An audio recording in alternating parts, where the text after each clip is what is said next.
Good morning students. बेटा हम civics का 27 चैप्टर पढ़ रहे हैं। अवर सराउंडिंग मार्केट एरिया, हमारे आसपास का मार्केट बाजार। ठीक है, उसमें हम पढ़ रहे थे डिस्ट्रीब्यूशन ऑफ चैनल्स। ठीक है, हमने इससे पहले टाइप्स ऑफ मार्केट के बारे में जाना। आज हम पढ़ेंगे डिस्ट्रीब्यूशन ऑफ चैनल्स, यानी कि चैनल्स का वितरण, किस तरह मार्केट को अलग अलग भागों में बांटा जाता है।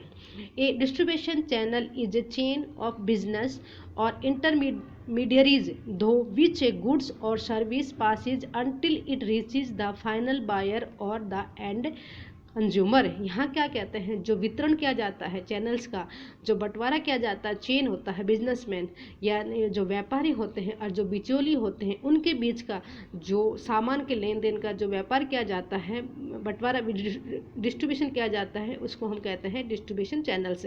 ये क्या करते हैं, फाइनल बायर्स और द एंड कंज्यूमर्स, यानी कि जहाँ फैक्ट्री से सामान निकलता है और लास्ट तक ग्राहक तक आता है, उसके बीच में कितने लोगों ने योगदान दिया है, उसके बारे में यहाँ पर डिस्ट्रीब्यूशन ऑफ चैनल्स में के माध्यम से पता चलता है। Distribution channels can include wholesaler, retailer, distributors and even the internet. जो डिस्ट्रीब्यूशन चैनल्स के अंदर किस किस का समावेश किया जाता है, जो होलसेलर होते हैं, थोक के विक्रेता होते हैं, रिटेल माने एक वस्तु बेचते हैं, डिस्ट्रीब्यूशन माने उन वस्तुओं को दूसरे स्थान पर पहुंचाते हैं, एंड इवन द इंटरनेट या इंटरनेट के माध्यम से हम वस्तुओं का लेन देन करते हैं, उसको हम कहते हैं। इस तरह से ये बांटा गया है।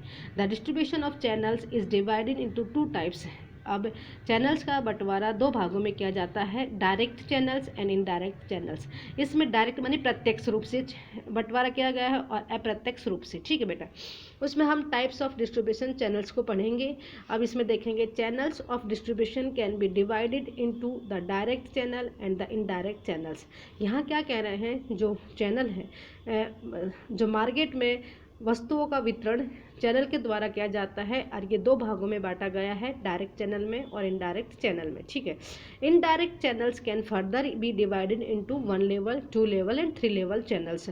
यहाँ क्या कह रहे हैं, जो इनडायरेक्ट चैनल्स होते हैं वो 2 भागों में बांटा गया है ना, उसको फिर से अलग अलग भागों में बांटा गया है। एक तो फर्स्ट लेवल होता है, दूसरा लेवल होता है और तीसरा लेवल होता है। ठीक है, based on the number of intermediaries between manufacture and consumers. अब ये जो टाइप्स ऑफ डिस्ट्रीब्यूशन होता है, ये किसके माध्यम से, किसके बेस पर होता है, तो ये जो बिचौली होते हैं उनके बीच का, जो मैन्युफैक्चरर्स मान निर्माताओं जो वस्तुओं को बनाते हैं और कस्टमर मान ग्राहक, इनके बीच में कितने माध्यम आते हैं, उनके द्वारा ये बांटा गया है।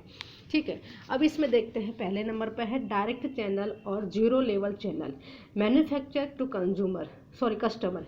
यहाँ क्या कह रहे हैं, जो फर्स्ट में प्रत्यक्ष जो चैनल होती है या 0 लेवल की चैनल होती है, वो किस तरह से बांटा गया है। मैन्युफैक्चर माने जो वस्तु बनाता है, उत्पादक होता है वो, और सीधा कहाँ पर बेचता है, कस्टमर को, ग्राहक को बेचता है। अब इसमें देखते हैं क्या है, direct selling is one of the oldest form of selling products. जो डायरेक्ट बेचने वाली जो वस्तु है, ये सबसे पुराना फॉर्म है जिसमें हम वस्तुओं को, प्रोडक्ट को, उत्पादक को बेचते हैं। It doesn't involve the inclusion of an intermediary, and the manufacturer gets in direct contact with the customer as at the point of sale। यहाँ क्या कह रहे हैं, इसके अंदर जो बिचौली होते हैं, इंटरमीडियरी होते हैं, उनका हम समावेश नहीं करते हैं। इंक्लूजन माने समावेश करना, उनका समावेश नहीं करते हैं। एंड द मैन्युफैक्चरर जो उत्पादक होता है, जो वस्तु बनाता है, वो क्या करता है, डायरेक्ट कस्टमर से, ग्राहक से कांटेक्ट करता है और उसको सामान बेचता है। Some examples of direct channels are paddling.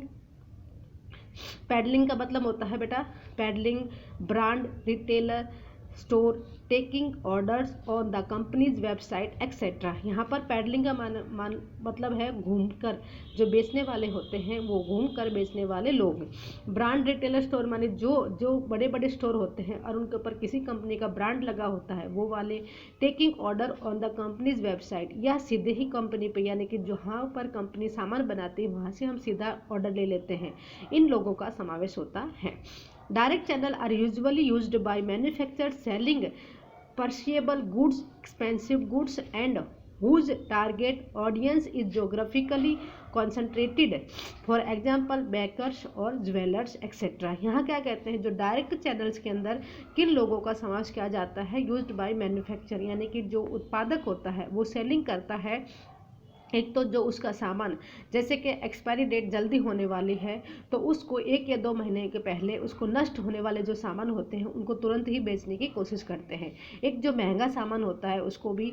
And whose target audience is geographically concentrated, या कोई भी उनका टारगेट होता है, जैसे अभी ठंड आने वाली है और जैसे ही गर्मी शुरू होगी तो इस बीच के जो समय के दौरान उनका जो सामान बचा होता है वो सीधे ही उनको बेच देते हैं सस्ते में और अच्छी तरह से निकाल देते हैं। जैसे भाई गर्मी शुरू हो जाएगी तो अगर ठंड का सामान रखा हुआ है तो वो पूरी साल दुकान में रखा रहेगा, उसका रुपये हमारे पास यानी कि जो सामान खरीद के लाए हैं जो दुकानदार उनके रुपये एक ही जगह रह जाएंगे। इसलिए इस वजह से वो उन सामान को निकालने की कोशिश करते हैं और वो सामान बिक जाता है तो वो फिर गर्मी का सामान नया लेके आ जाते हैं। फॉर एग्जांपल बेकर्स और ज्वेलर्स, जिसमें हम एग्जांपल देखें जो रोटी पाव जिनकी जो रोटियां होती हैं वो क्या होते हैं, जो पाव ब्रेड बिस्किट वगैरह बनाते हैं वो अपना सामान जल्दी से निकालने की कोशिश करते हैं, और जौहरी होते हैं ज्वेलर्स होते हैं वो भी अपना सामान जल्दी से निकालने की कोशिश करते हैं। अब इसके बाद जो सेकंड नंबर है बेटा हम नेक्स्ट वीडियो में पढ़ेंगे।